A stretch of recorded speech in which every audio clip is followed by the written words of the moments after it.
Assalamualaikum warahmatullahi wabarakatuh. My names are Asep Sabtra from class 12 MO1 and Wahyu Rian Alfianto from class 12 MO1.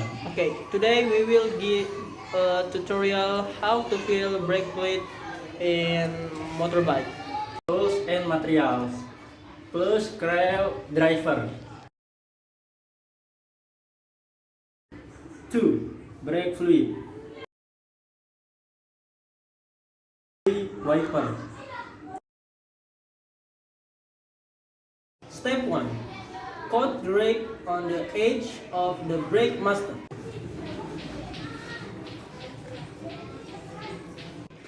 Unscrew the master brake using a screwdriver plus.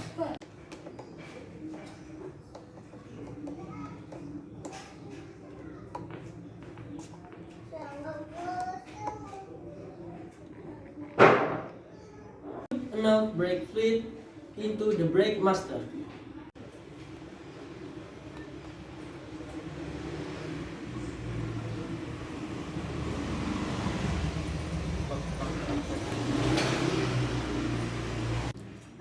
Then replace the brake master cover and tighten the bolts.